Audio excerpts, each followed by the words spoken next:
कमलेश दास जी, मैं ये कहना चाह रहा हूँ कि पार ब्रह्म तो निराकार है, सदगुरु ही उसका साकार स्वरूप निराकार रहा है और रहेगा। और मनुष्य के अंतर्घट में बैठ करके वही इसको हम साक्षी मान करके जो कुछ लिखते हैं वो सब उसकी कृपा होती है, जो सदगुरु की कृपा से ही हम कोई भाव प्रकट करते हैं। दूसरी चीज रही बात ये कि आलोचक तो हमेशा रहे हैं, आज भी हैं और हमेशा रहेंगे। अच्छे कार्य की तो आलोचना होती ही रहती है कि वो अंधकार में है, जो वो तो सन्यासी अक्सर कहते हैं कि वो तो सुनील बुद्धि चिन्मय जी किसी पाठ की नकल करते हैं, तोता है या अन्य विश्लेषण से अपने भाव प्रकट करते हैं, ये उनकी अज्ञानता है। क्योंकि ये सदगुरु के साक्षी भाव मान करके हम जो भी कार्य करते हैं तो एक हम माध्यम, और मेरे माध्यम से ओशो जी स्वयं अपनी बात को प्रकट कर रहे हैं। ये चिंता और जलन इन व्यक्तियों को होती है जो कोई आज तक ओशो को समझ ही नहीं पाए। एक गुरु के हजारों लाखों करोड़ों शिष्य होते हैं, इसकी कृपा किसी किसी पर होती है। तो मैं तो ये मानकर कर रहा हूँ कि ओशो स्वामी रजनीश जी की आपके ऊपर कृपा है, जो कि आप इस कार्य को कर रहे हैं। और एक निश्चित बात है कि कर्म की आवाजें हैं, शब्द के आवाज से ऊंची होती है। कर्म की आवाजें शब्द के आवाज से ऊंची होती हैं। किसी की आलोचना करना, किसी की आलोचना करना, किसी की को नसीहत देना, ये तो बहुत सरल कार्य है। लेकिन जीवन में अगर सबसे कठिन कार्य है तो किसी की आलोचना सुनना।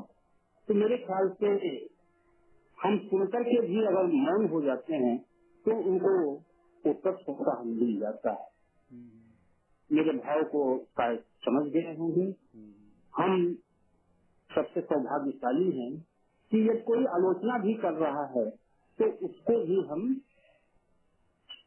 सुन लें और मौन हो जाए।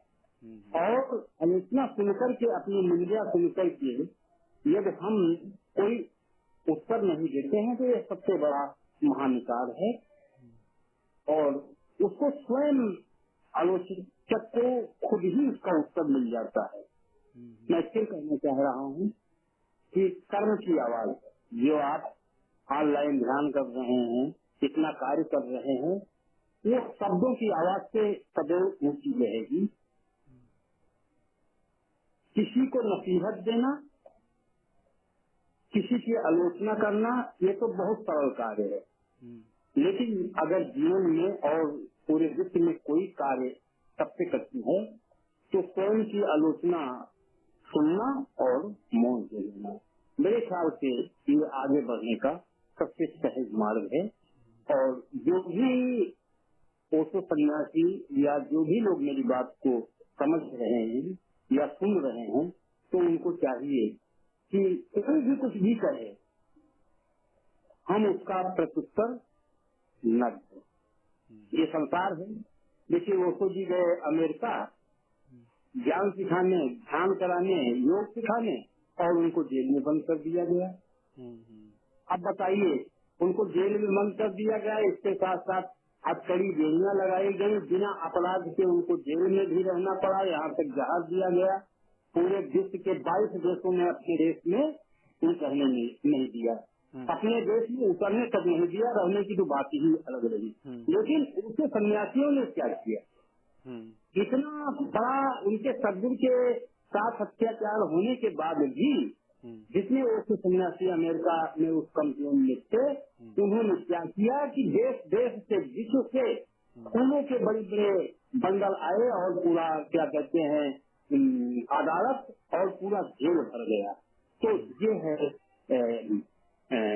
मौन और आलोचना को सुन करके मौन हो जाना, ये सबसे बड़ी चीज है। हम किसी को प्रश्न उत्तर न दे करके हम सुन करके मौन हो जाए। जैसे आप हमको मिठाई देते हैं और अगर हम मिठाई न ले तो आपका देना व्यर्थ है। ऐसे मुझे कोई आलोचना करता है या कोई गाली देता है, अगर हम उसको स्वीकार न करें तो वो हमको उसका कोई फल नहीं मिलता, वो तो उसको भी वापस पहुंच जाती है। तो मेरा ख्याल है कि हमारी आलोचनाएं जितनी होती हैं वो सफलता के कदम को आगे बढ़ाती हैं।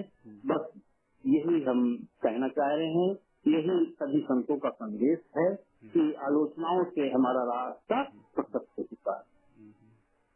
धन्यवाद स्वामी जी। तो जहाँ तक हम अपने आप को पाते हैं कि 12-13 साल से हम जो भी कार्य है, जो हमको लगता है कि हमारे कार्य से लोग ध्यान के रास्ते पे जा सकते हैं, वो करते हैं। और आलोचनाएं तो हमको हर हफ्ते सुननी पड़ती हैं और कुछ के उत्तर देने पड़ते हैं और कुछ के उत्तर नहीं देने पड़ते, मौन रह जाया जाता है। क्योंकि अगर जैसे आज कल ही की घटना है कि उन्होंने कहा कि आप स्वलिखित की चर्चा इतना ढिढोरा क्यों पीटते हैं और ये कैसे मान लिया जाए कि ये स्वलिखित है और मेरे प्रिय तोता जी। तो इस चित्र का इसका हमने कोई जवाब नहीं दिया क्योंकि तुमने कोई क्वेश्चन नहीं पूछा मुझसे। अब ये तुम मान रहे हो नहीं मान रहे हो ये तो तुम्हारी प्रॉब्लम है। अगर तुम मुझसे ये पूछते कि क्या तुमने लिखी है तो फिर हम कहते, तब हमको बोलना है कि हाँ हमने लिखी, एक सेंटेंस बोलना है। तो कुछ के उत्तर देने पड़ते हैं क्योंकि वो प्रश्न उनके सटीक होते हैं जो, तो फिर हमको बोलना होता है। जो प्रश्न आलोचनात्मक होते हैं, जिनका उत्तर दिया नहीं जा सकता है, तो वो उसका फिर हम उत्तर नहीं देते। जैसे कल ही का उत्तर, भाई तुम नहीं मान रहे तो मैं क्या कर सकता हूँ। हम तो नहीं मनवाने के लिए थोड़ी बैठे हुए हैं। हमारा काम है कि तुम नहीं सुनोगे तो कोई और सुनेगा, ध्यान के रास्ते पे आएगा, किसी दिन ध्यान को छूने की कोशिश करेगा, कहेगा कि हमको ध्यान सीखना है, ध्यान बताइए कैसे होता है। बस इसी वजह से हम गुरु का कार्य कर रहे हैं कि गुरु ने कहा है कि हम तुमको केवल एक ही काम दे रहे हैं कि तुम हमको उपलब्ध कराओ, मेरे ध्यान को तुम दूसरों को दो। यही हम तुमसे गुरु दक्षिणा के रूप में चाहते हैं और कुछ नहीं चाहते। और ये हमसे हो रहा है। मैं बताऊं, आज यहाँ दीक्षांत समारोह हुआ था, लोग सुमिरन क्या है, भजन क्या है, ध्यान क्या है, इसके बारे में कुछ भी नहीं जानते थे। सभी धागा ही कहने से अनेक मत के काफी कम थे। उनको बीच में लगातार उनको ध्यान कराया गया और उस पर तरह तरह की प्रक्रियाएं हुई। बहुत लोगों ने कहा कि पूरा शरीर जो है सुन्न हो गया, कुछ लोगों ने कहा कि अगल चक्र पर कुछ दबाव पड़ रहा था, चिंचनाहट हो रही थी। कुछ लोग कह रहे थे कि हमारी सांसें कम होती जा रही थी, तो लग रहा था कि सांसें नहीं जा रही। हम पहली बार जब कोई ध्यान कर रहा है उसको अनुभव मिल जाए तो ये बहुत बड़ी बात है। फिर वो ध्यान तो आज तो वही मैंने कहा कि ये आपकी न्यू अच्छी है। ये पहला ध्यान का जीवन में मैं पहली बार ये जाना।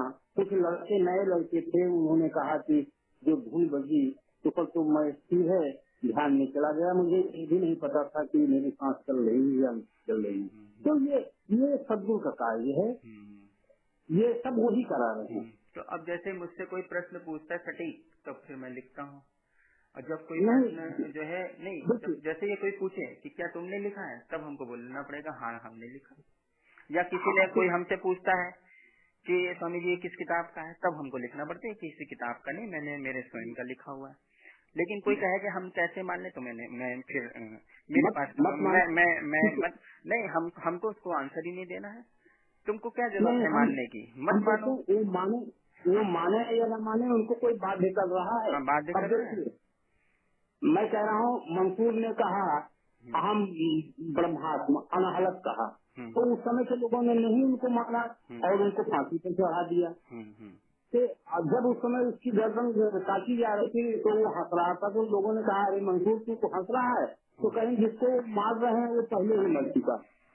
तो ये संसार है ना, ये तो हमेशा पुरुषों को तो हमेशा इसी इस संसार में जो है ईंटा पत्थर फांसी सूली जहर सब कुछ दिया गया है। तो अगर आपके साथ रहा है तो इसके मतलब और आपका ये तो मेरे साथ अच्छी बात है कि हमको हर हफ्ते आलोचना सुननी पड़ती है, और अच्छी बात है कि मेरा मार्ग अवरुद्ध नहीं हुआ। और क्योंकि अगर मतलब कि अगर हम ये देख रहे हैं कि चारों ओर के पूरे इंडिया भर के सन्यासी मुझसे मतलब इतना चिढ़ क्यों रहे हैं, जरूर कुछ आग है जो चिढ़ रहे हैं, जरूर कुछ आग है जो जल रही है उनके अंदर। क्योंकि एक व्यक्ति के पीछे क्यों पड़े हुए हो तुम, क्यों बार बार कह रहे हो कि ये न करो वो न करो, क्यों लिखते हो, तुमको मतलब उलझन हो रही है तो जरूर कुछ है, तभी तो उलझन हो रही। नहीं तो आप एक किसी को अगर बेकार मानते तो छोड़ दीजिए, छोड़ देता है आदमी, फिर बाद में उसके बारे में देखता नहीं है। हम भी बहुत से लोगों को बेकार मानते तो हम उनके जीवन में नहीं देखते, नहीं वो मेरे सामने आते, फिर ना ही उनका कृत्य मेरे सामने आएगा। बस इग्नोर करिए, अगर आपको लगता है ये व्यक्ति गलत है तो इग्नोर करिए। इग्नोर नहीं हो पा रहा है, आलोचना हो रही है, तो आग जलती हुई आग की ही आलोचना होती है, बुझी हुई आग की आलोचना नहीं होती है। क्यों स्वामी जी? ऐसा है स्वामी जी, ये संसार है, हाँ, ये चलता रहेगा। और रहा सवाल आचार्य रजनीश को समझना, केवल भेष धारण करने से, तरह तरह के कपड़े पहन लेने से, माला पहन लेने से सन्यासी नहीं हो सकते। सन्यासी तो वो है जब हम मन से सन्यासी है। यहाँ तो आलोचना का सवाल ही नहीं हो जाता। जब आदमी ध्यान में बढ़ता है तो मौन कि अगर सन्यासी है, तुमने ओशो का हाथ पकड़ लिया तो ओशो ने साफ साफ बोला तुम अब पाखंडी नहीं हो सकते हो, पाखंड नहीं करना है तुमको, जो साहस है साहस से बोलो। अगर तुम्हारे भीतर हाँ है तो हाँ बोलो साहस से, ना है तो ना बोलो, लेकिन ये नहीं, चालबाजी नहीं होनी चाहिए। जैसे एक सन्यासी हैं, ओशो के समय में ओशो ने उनके माथे पे तिलक लगाया क्योंकि इनको अहंकार है कि ओशो ने हमको सन्यास दिया, तो वो कहते हैं स्वामी सुनील जी कूड़ा कचरा लिखते हैं। लेकिन जब हम उनसे मिलने जाते हैं 13 साल से 6-7 बार में मतलब पिछले 8 साल को मैं देख रहा हूँ, जब मैं मिलने जाऊंगा कहेंगे सुनील स्वामी जी आप बहुत अच्छा काम कर रहे हैं, बहुत अच्छा लिखते हैं, मैं पढ़ता रहता हूँ, बहुत अच्छा लगता है। तो इतना पाखंड क्यों कर रहे हो? पीठ पीछे कह रहे हो कि सुनील स्वामी कूड़ा कचरा लिखते हैं और मेरे सामने तारीफ कर रहे हो, तो तुम्हारा ये ओशो के साथ रहना सब व्यर्थ हो गया। मैं तो साफ कहूँगा व्यर्थ हो गया। मेरा कहने का मतलब, क्योंकि आप पाखंड क्यों कर रहे हैं, क्यों मेरी बड़ाई करने? अगर आपको मेरा लिखा हुआ बेकार लगता है तो हम आते हैं तो उसकी चर्चा नहीं होनी चाहिए, आप इग्नोर कर दीजिए, मेरे को बेकार है। लेकिन आप चर्चा कर रहे हैं, मेरी बड़ाई कर रहे हैं, तो जरूर आप पाखंडी हैं। मैं तो ये कह रहा हूँ आप पाखंडी हैं। देखिए ओशो के साथ या सद्गुरु के साथ रहने से ही कोई नहीं बुद्धत्व को प्राप्त कर लेता। बुद्धत्व तो पूर्व जन्म के निश्चित ही कार्य है और पूर्व जन्म की साधना की कमाई है, और जो हम साधना में जैसे जैसे बढ़ते जाते हैं बुद्धत्व प्राप्त करता है, फिर वो मौन हो जाता है। वो कहाँ बोलता है, कहाँ वो तो मौन हो जाता है। उससे आप क्या कर रहे हैं उससे कोई मतलब ही नहीं, वो तो किसी को देखता ही नहीं है। मतलब वो कैसी स्थिति में वो अलग बात है, लेकिन हम इसको पाखंड तो कहेंगे कि मेरे सामने तो तुम बड़ाई करते हो और पीठ पीछे कहते हो कूड़ा कचरा है। और अगर मान लीजिए कि बड़ाई मेरे को उकसाने के लिए करते हो तो भी तो तुम चालबाजी कर रहे हो, बेईमानी कर रहे हो, अपने व्यक्ति के साथ बेईमानी कर रहे हो। मैं तो यहाँ तक कह रहा हूँ उनको बुरा लगेगा सुन करके। क्यों सुन के बुरा लगना चाहिए? क्यों बुरा लगे? साहस है, सुनिए, आप भी सुनाइए, सामने आइए, कहिए किसी दिन की सुनील स्वामी तुम लिखना बंद करो। वो तो सन्यासी है ही नहीं है, केवल एक चोंगा पहन रखे हैं, अन्यथा वो इस विषय पर उनको खुशी होनी चाहिए क्योंकि ओशो के हमने तो हम अगर उनकी बात से विचलित होते, लेकिन वो मेरी तारीफ न करते होते। लेकिन उन्होंने तारीफ की है, उन्होंने पाखंड किया, और जब पाखंड कर चुके हो तो तुम्हारी क्या वैल्यू है? अब तो फिर वो तुम्हारी कोई भी बात नहीं मानी जाएगी जब पाखंडी हो चुके हो तुम। ये कुछ वो तो ये है कि सामने बड़ाई होती है पीछे बुराई, तो ऐसे इसी को तो कहते आदमी हैं। धोखेबाज होते हैं। हाँ, तो ये धोखेबाज आदमी है। इसका मतलब तुमने ध्यान की समझ नहीं, तुम अभी तक अपने अपने अंदर ईमानदारी नहीं पैदा कर पाए। क्या डर है एक बात तुमको बड़ी, सुनील स्वामी से कि क्यों नहीं बोल पाए? एक बात मैं कहूँ, थोड़ा कड़वी बात होती नहीं, है, मुझे कड़वी कहना बात नहीं ही तो चाहिए। हम कर रहे हैं, इतनी देर से कड़वी ही बात होती है, कड़वी ही ऐसा बात है, हो रही है। हाँ, ऐसा है 98% ओशो सन्यासी ध्यान को जानते ही नहीं, पहुंचने की अलग बात है। सुमिरन भजन तो एक अलग चीज रही, ध्यान तो ऊपर की चीज है। केवल ध्यान शब्द जानते हैं और कुछ नहीं जानते। ये थोड़ा मेरे लिए एक ये बात कहनी नहीं चाहिए, लेकिन वास्तविकता यही है। अगर वो ध्यान में होते तो मौन हो जाते, बिल्कुल कहीं कुछ उनको मतलब ही नहीं था। ध्यान का मतलब अगर समझ नहीं आई, आपके व्यक्तित्व में कोई रूपांतरण नहीं आ रहा, पाखंड चल रहा है, तो फिर कैसे आप दूसरे को जज करते हैं? कैसे आप कह सकते हैं दूसरे को? खुद भी देखो। तो ऐसा रूपांतरण आएगा कैसे, परिवर्तन होगा कैसे, कैसे वो ध्यान की तरफ बढ़ेंगे? क्योंकि अहंकार कूट कूट करके भरा है कि मैं ओशो सन्यासी हूँ, ओशो ने मुझे तिलक किया है, ओशो ने मुझे संन्यास दिया है। सबसे बड़ी बाधा तो यही है।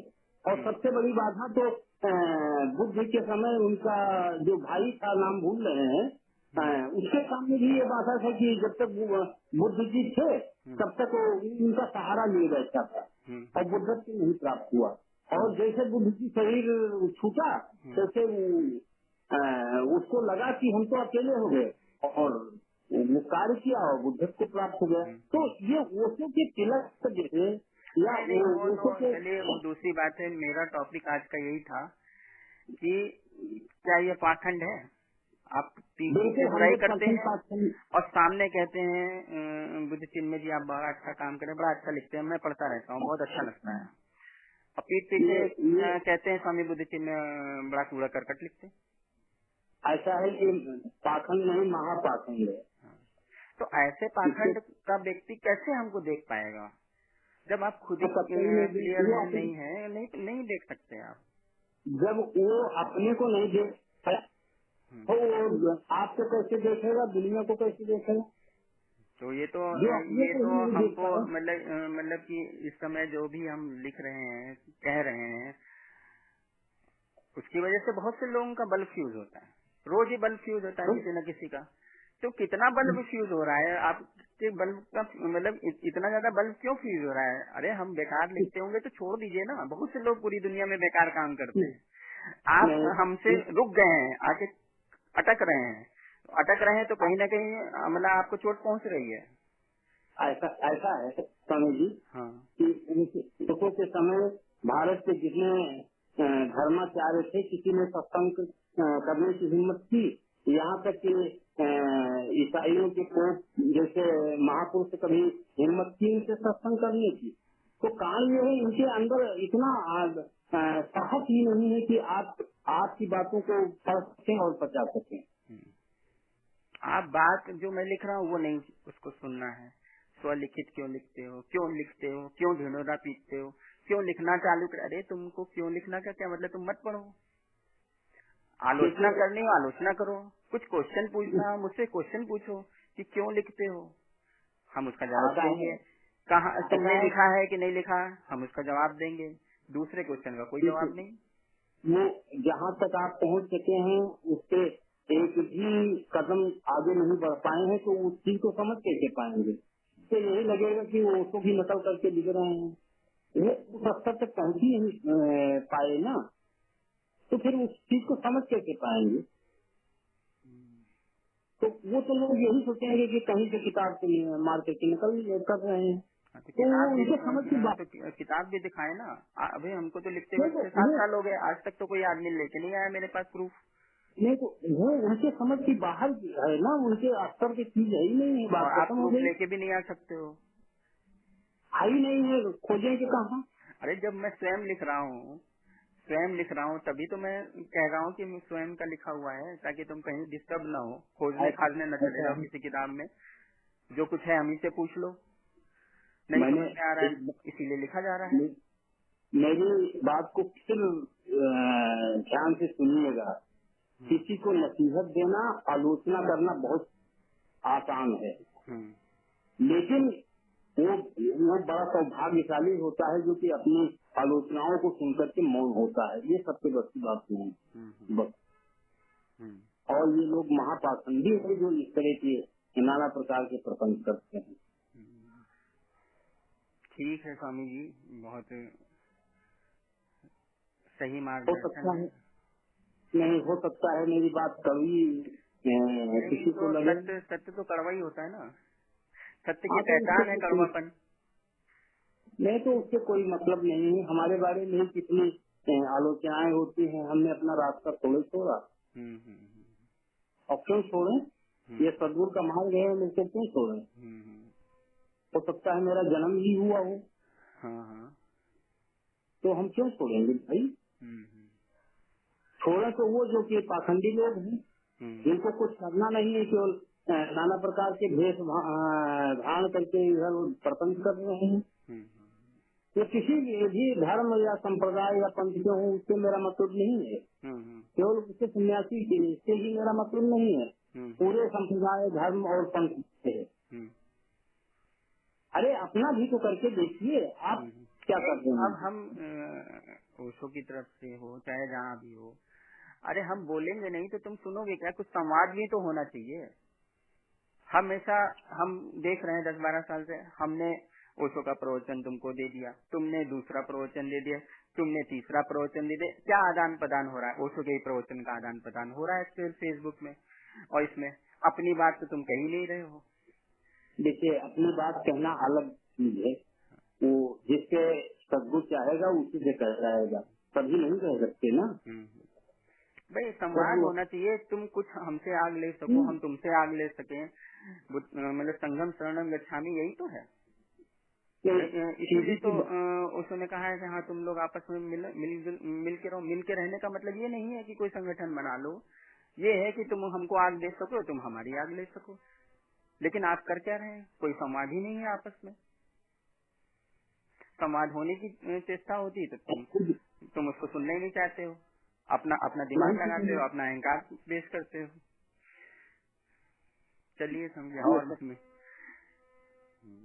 ठीक है स्वामी जी, मेरे विचार में जो आया नहीं वो तो सही बोला है आपने। कोई लेकिन मैं फिर कह रहा हूँ, नसीहत, किसी को नसीहत देना, किसी की आलोचना करना सबसे सहज कार्य है जीवन का। और किसी की आलोचना सुनकर के मौन हो जाना विश्व का सबसे कठिन कार्य है। बस मेरे ख्याल से मेरी बात को आप भी समझेंगे और जो लोग सुनेंगे वो भी समझेंगे। धन्यवाद स्वामी जी, बहुत बहुत अवभाव प्रेम है।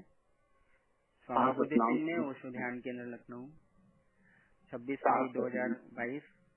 इस ध्यान चर्चा में आप हमारे साथ प्रेम पूर्वक बने रहे, बहुत बहुत आभार है। साहब कमलेश दास जो सतनाम आश्रम कोटवा धाम बाराबंकी